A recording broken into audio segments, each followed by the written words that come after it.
They are like a talented, experienced team, but at the same time they're underdogs.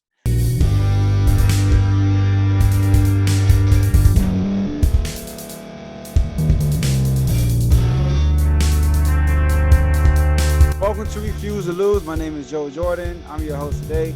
Today we're going to talk about game two of the Monday NFL playoff games. All right. So we had the 76ers versus the Raptors, the Mavs versus the Utah Jazz, and we had the Golden State Warriors against the Denver Nuggets. So we're going to just breeze through these three games real quick. First game, we're going to talk about the Raptors versus the 76ers. Before the series, I picked the 76ers to sweep the Toronto Raptors. And so far, it looks like that, but you never know. Momentum swings. They can steal a game at home with the crowd, the energy, the Raptors cut, all that good stuff. Now, this is what happened in that game. All right. The Raptors are overpowered. They're overmatched. The 76ers are way more talented than them. So they need every fast break, every loose ball, every offensive rebound. They need every easy bucket they can get. But in the first quarter, just to keep up with the 76ers, they kind of had to play perfect. I mean, Fred VanVleet in the first quarter, he had 15 points. He shot 5 for 9 from the field, 4 from 6 from 3. Great start. At one point, they were up 12-2, right? And then, no, 11-2. And then the Sixers went on a 14-0 run, right? Right, so the 14-2 run.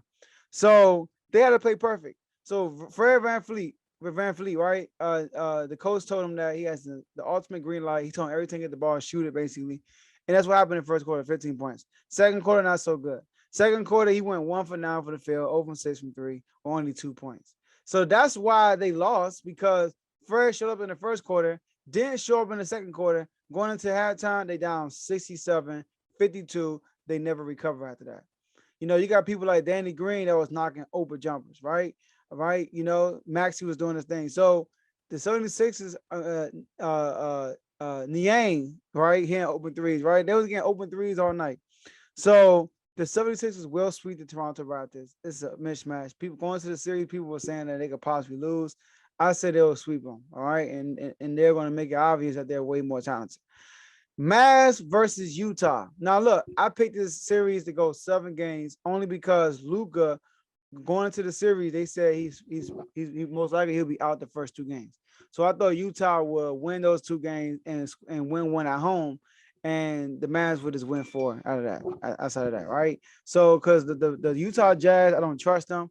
2 years in a row they dropped leads in the playoff series, right? So that's that. Now Brunson came in aggressive. All right. He had 41 last night, career high. All right. One of the few players in Mavs history to score 40 points in a playoff game. 41 points when in the first quarter, he had 15. He started off being aggressive. All right. He had 6 in the second, but then in the third and the fourth, he had 10 points apiece in the third and the fourth quarter, which they highly needed because Utah couldn't pull away. Every time they get a little small lead, the Mavs would climb right back in. And then the fourth quarter, late in the fourth quarter, the Mavs took over the lead because of Brunson. Spencer Dinwiddie made some plays, right? And I think his name is I forgot his name. Guy was Bullock. Bullock hit a 3 that was clutch, right? And Finney Smith. I'm sorry, I think it was Finney Smith. Finney Smith hit a clutch 3.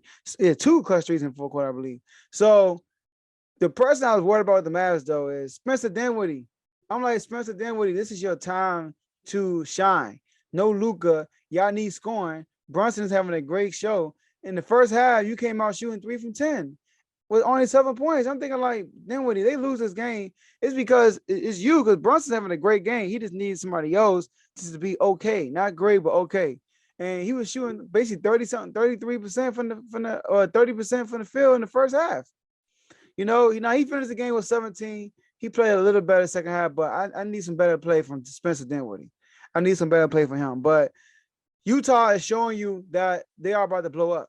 They're about to blow this team up in the all season.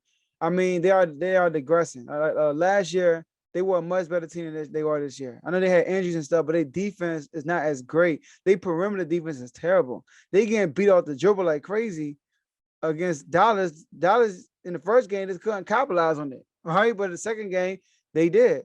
So losing to this team without Luka is a disgrace. in the playoffs for Utah. They held Mitchell to the three from 11 in the fourth quarter. That's unacceptable if you are a quote unquote superstar in the playoffs, right? You got to take over their games, plus when they don't have their defender.